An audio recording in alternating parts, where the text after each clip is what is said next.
Wait, are we filming? Have we started? Oh, we did?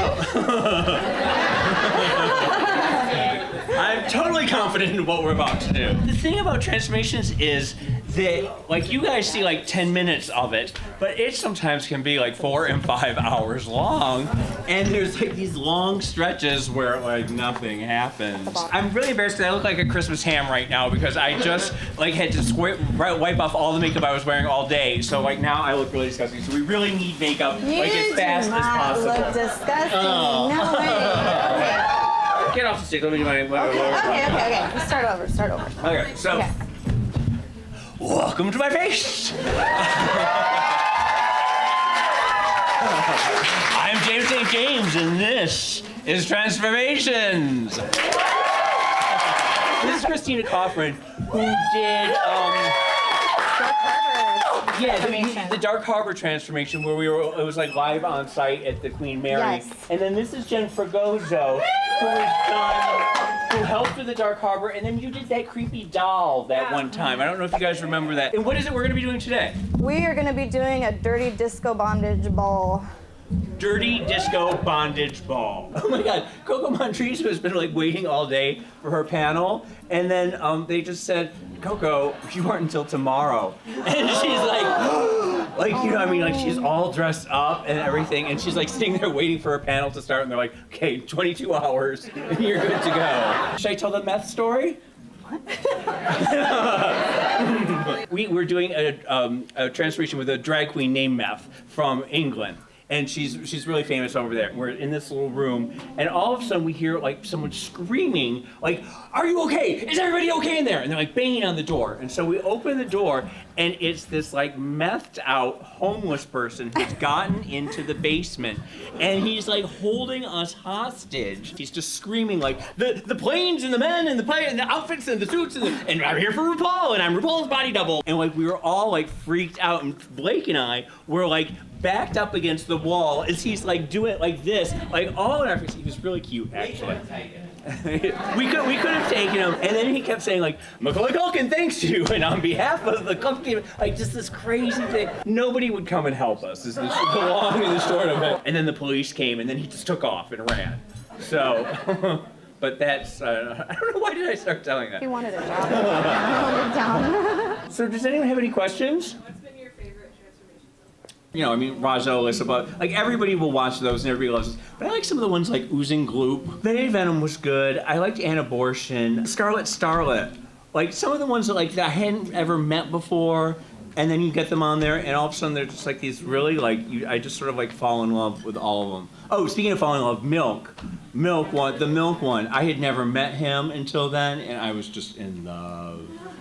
Yeah. If I make them run past the camera, that's my code to you to like, look, this boy's cute. Yeah, what are we doing? What's going on? Okay, so this is a custom piece that I made last night, and I'm gonna be gluing it to your face, but I want to make sure that it doesn't go too close to your eye. Well, should I have foundation on first? No, we're doing it backwards because the metallic paint can fall off onto your foundation. Oh, So we don't want to disturb that, and we're going to do it backwards today. And you're doing metallic makeup? Metallic makeup. On my face? Not your whole face. Okay. Just around the eyes. Because I don't look good in metallic makeup. And this is like, after 30, don't do metallic makeup. Now here's the thing about the sitting still, okay? Great question. Because first of all, I think everyone has blown it out of proportion. I don't think that I move my head that much. And if I do move my head too much, I don't give a fuck. Because number one, you're a professional. You're supposed to be, you know, like, if you have Naomi Campbell, she's not going to be sitting there stone still. She's going to have 2 phones and, you know, and talking to people and smoking and drinking and whatever. And second of all, if I did just sit there stone still, like, what would that be? It would be so boring, you know? Yeah. Well, you have an audience, too, so it's a little bit extra today. Wait, extra you're accusing me of extra movement? Way more than last time. What was the inspiration to be able to get the whole transformation series started? The real story is that if you Google me, all you see are pictures of me lying in a K-hole somewhere in like at the limelight with like half a face of makeup on.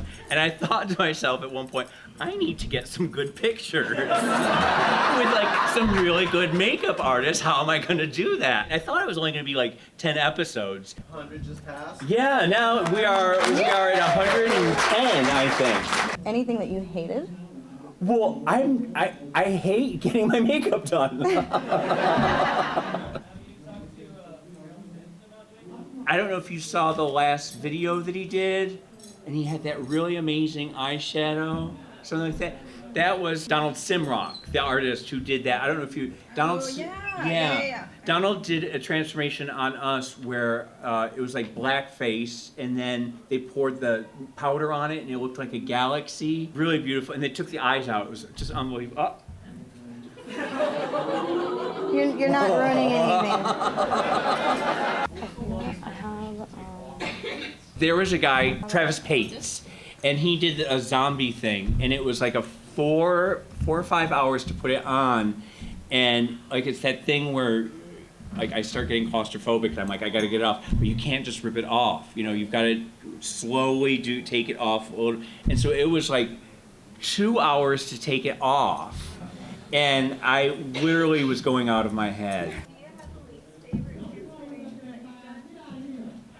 Yeah, I don't know if I should mention what's one that I just hated? Oh, I know who I hated. Alaska. I was so mad at Alaska. Dear God, I'm mad. I tell I was so furious with her. I love Alaska. Don't have a bad thing to say about her. Worship her, right? But and she always looks so flawless, right? I mean, like you never, like her makeup is so on point. And she came in and put 2 pieces of black tape under my face and did some garage doors on my eyes and was like, okay, girl, and then it popped a wig on, and I was like, what? That's it? I was so mad. I was so mad.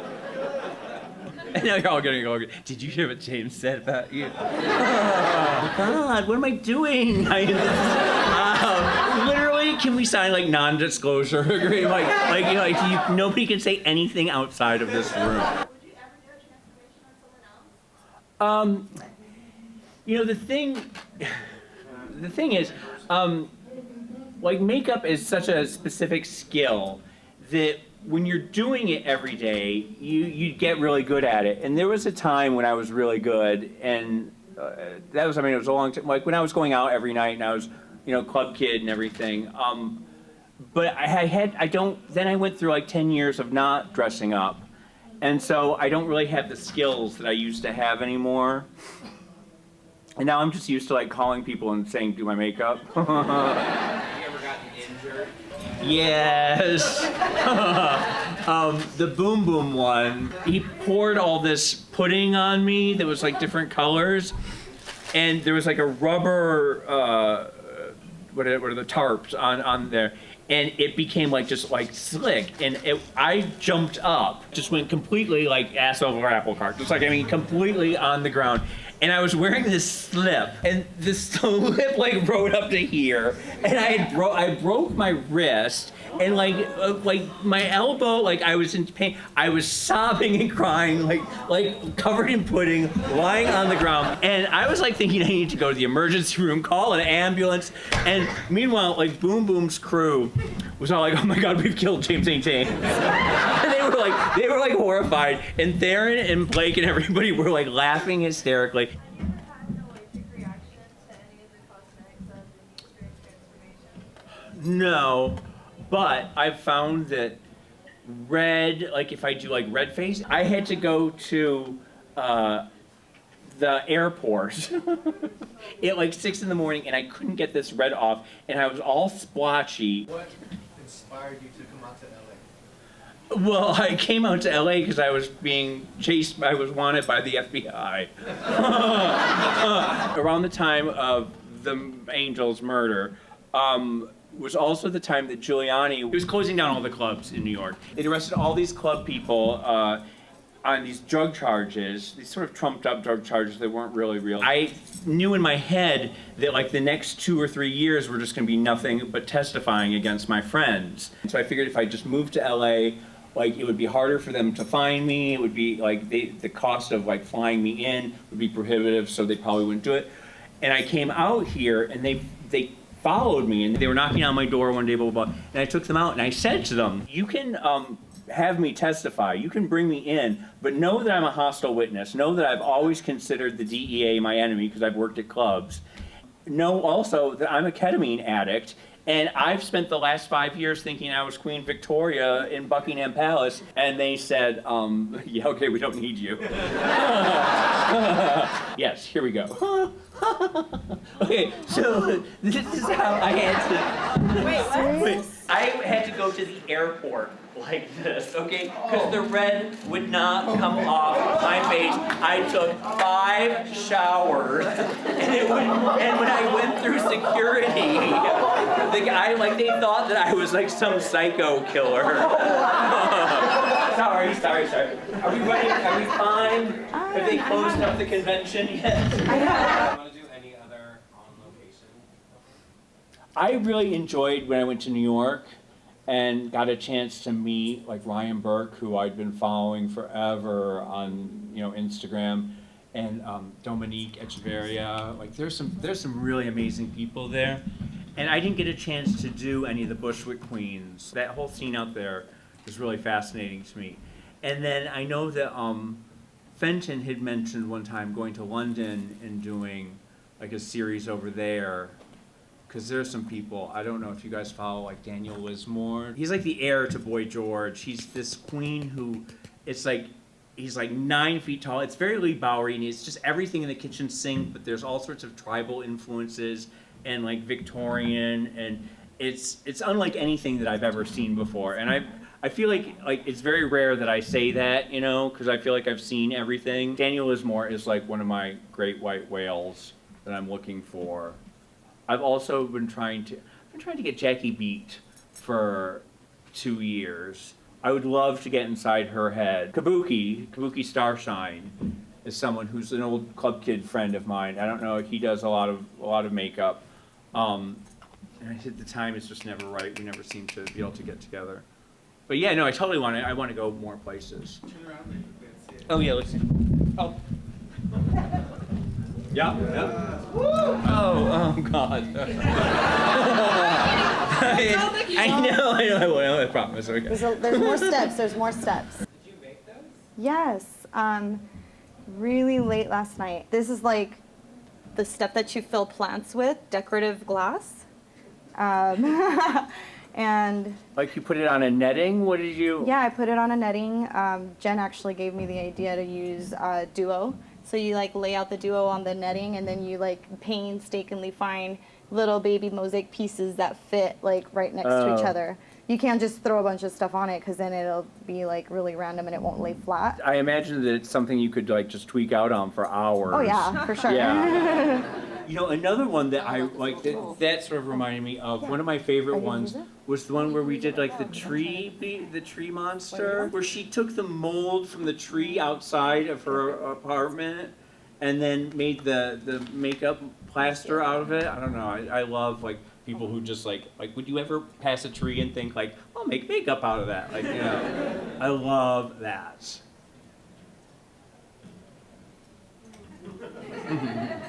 See, I told you like hour 3. Because it's on my skin, it's sticking to my skin. Adore. Both Adore and William, I've talked with them about it, and Adore always says, I can't do makeup. Like, I would love to, but I can't do makeup. And William has said the same thing. Michelle Visage is the other one too. I want Michelle to do me like a Jersey girl, like, the big jersey. And she always says, I can't. Like, I'm working on all 3 of those. And then today, the trees just said, why haven't I been on the show? And I was really tickled about that because I would love the trees. Can I tell you about this little tool thing here? Yeah, what is that? I just discovered it. It's called Crystal Katana. Did you guys see that booth? It's really awesome for those of you who like make your own costumes or use a lot of jewels for stuff. It has a little wax tip.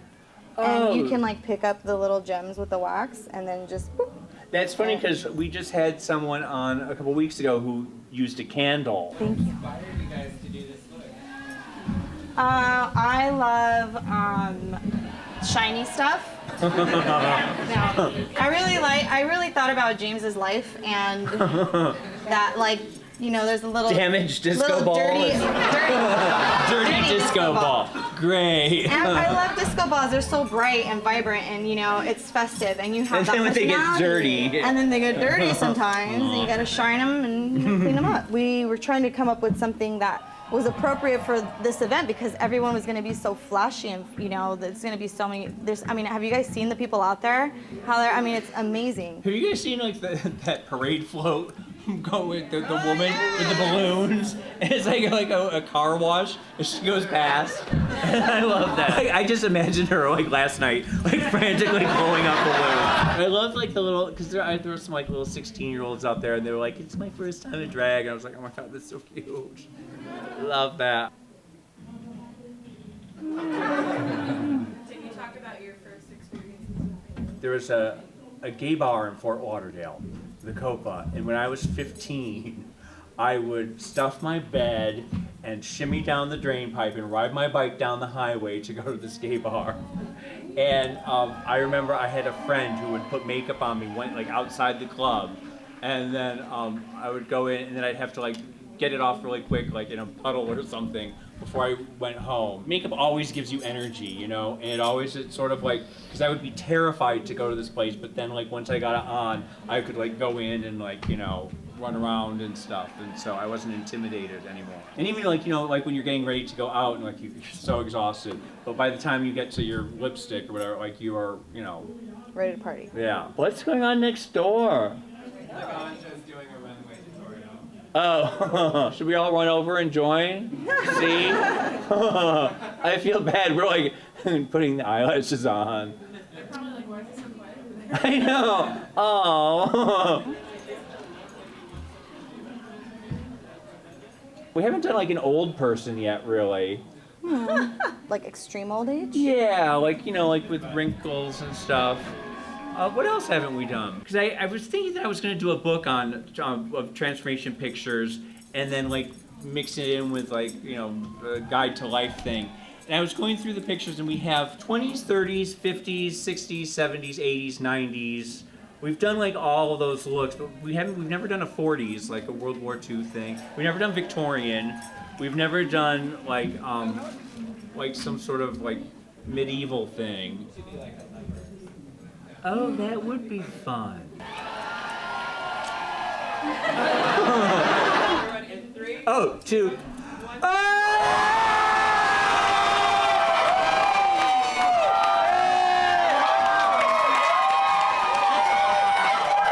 I need to switch sides. Okay, now everybody laugh really hard like we're having a lot of fun.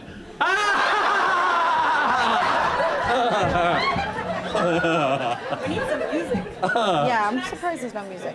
Oh, that's the other thing too that nobody ever realizes. That always the people who are doing the makeup get nervous because when it gets quiet, like Yeah, it's awkward. it awkward. feels awkward.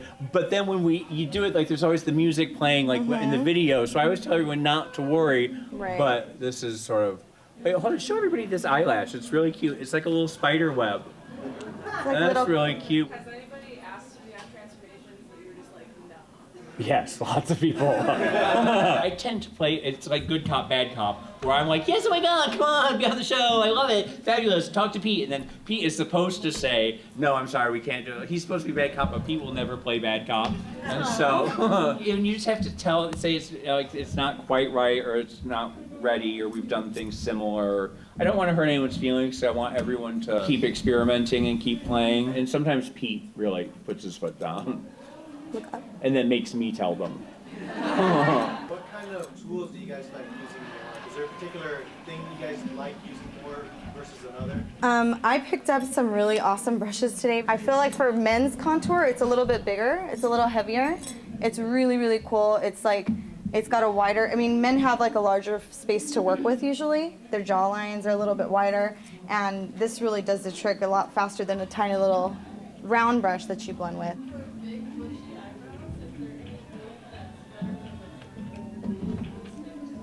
Bushy eyebrows? Oh, you can do a lot of different things. You can use Pros-Aid or spirit gum. Those are two adhesives. They're two different kinds of adhesives. And Prosthetic you can get at like theatrical supply stores, and it is good, and it won't hurt your brows. Yeah, it won't tear them out. You can get it off with most like professional removers, and you just comb it through and pat it down and move quickly and don't put too much on, like kind of, and then you can cover it with either wax or just straight foundation. The best thing to do, I feel, is to really like get it flat as possible. The more flat you can get the hair, the easier it is to cover. And I feel like the foundation really does the rest. Like cake foundations really cover up the rest of it. When's the last time you had eyebrows? Well, that's the thing. I miss my eyebrows so much. I don't really have. They weren't that thick, but when I first started doing the show, like I thought, well, I'll just shave them off because it'll be easier for everyone. And it's great when the look is on and everything like that. But I look like a pickled guinea pig. Like if you just see me walking down the street. Someday when the show is over, I will grow my eyes. If they grow back, you know, like I shave them like every week. They're really getting down there. Is it closed?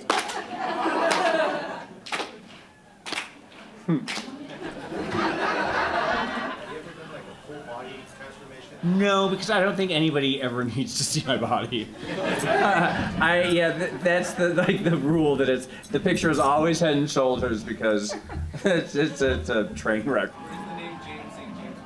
It's funny because it's sort of a long story, but it's actually next week is 30 years to the day that I became James St. James. Wow. And I have been, and I was actually a little depressed about it. I was like, 30 years, I have been like a bar star. Like I have not like been struggling. So like I have never like done anything. 30 years. But it was, when I first moved to New York, I started going out in January of '85, and in February of '85, this woman from Newsweek magazine saw me at a party and asked if she could follow me around and do a story about me. And I was like, yeah, sure, you know. And so she did this whole article about me and called it Celebutante. And everybody in the scene at the time was furious because they were like, who the fuck is this? Like, who the fuck? This kid, like, just out of nowhere, you know, comes around and all of a sudden, like, there's a story on him. And so right after the story came out in April or May, I was on Oprah, and then I was on like all these morning shows going up and down the Eastern Seaboard. I was on Oprah twice, bitch. Sorry. I know. Because I keep my friendship with Oprah. It's a secret. It's a private thing between me and her. So one time I was being interviewed, and I was just going by James, and it was like at a loud club, and the woman said, "What's your name?" And I was like, "James." She said, "James what?" And I was like, "James, just James." She's like, "What?" And I was like, "James, just James." And she was like, "James St. James." And I said, "That's it. That's the name. Yes, James St. James." And so ever since then. And that was 30 years ago in June. So yes, I am 33 years old. No, I will be 49 in August. I admit my age so that everyone, like Richie Rich and everybody, can't lie about it. Because like when all of a sudden they're like 43, it's like, don't even, you can't. What was the first time you put on makeup? It was probably when I was like, well, actually, my sisters used to get me in drag all the time, and then try and take me around to the neighbors and say that I was a cousin from out of town. And my dad would be livid. My dad would be like, "Get him home, God damn it!" What's the story about your decision to move to New York? I knew there was this book, Popism, by Andy Warhol, that I read, and I knew that was like, I didn't realize that there was like a world out there for me, you know. Like when I saw that, I realized that was like my tribe. I needed to be in New York. I needed to be with this type of person. And I knew that the only way to get there, I went to NYU and I was gonna study experimental theater, and I thought that would be my entrance into that. And so I went to NYU, and then I realized after about a year that I could get as much attention without, being in school. I dropped out, so. I think it was like in 9th grade that I read this book by Warhol, and then there was E. Sedgwick there was a book, and I would just take, I was like my Bible, and I just carried it with me everywhere.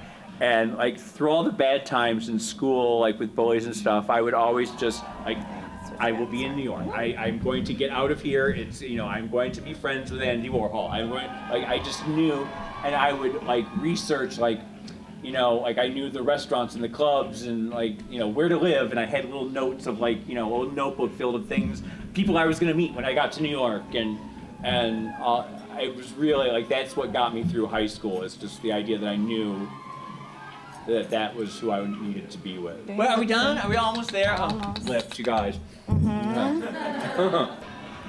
And we're done. No. No, what? What else? Not yet. Hold on.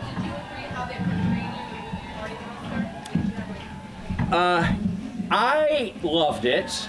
I loved Seth. I thought Seth was absolutely hysterical. My mom went to go see Party Monster, and I told her, I said, Mom, you don't want to see it, trust me, it's like stuff you don't need to see about your son, you know, like in drag, doing drugs.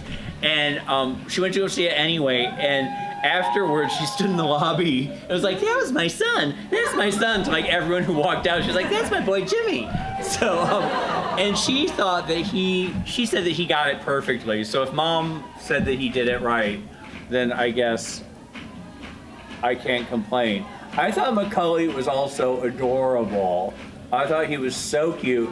He wasn't, Michael is furious with it. Michael is mad about it because he says that that's not him at all. What's this? Oh. What glue are you using? I'm using Telesis Tell us this. because when people have places that on a spot that's going to move around a whole lot, like the mouth, or if a person like is perspiring like on the forehead a lot, Telesis will not budge usually. Oh my god, I'm gonna go change my outfit and then we're gonna go have a transformation. Oh my god, yay! And then, see what usually happens is then we do like, I go change, but then we always do like little touch-ups, and there's always like about another 20 minutes that you don't see of us trying to get it perfect. Perfect, And then yeah. we do the dance. Oh my god! Okay! Oh my god!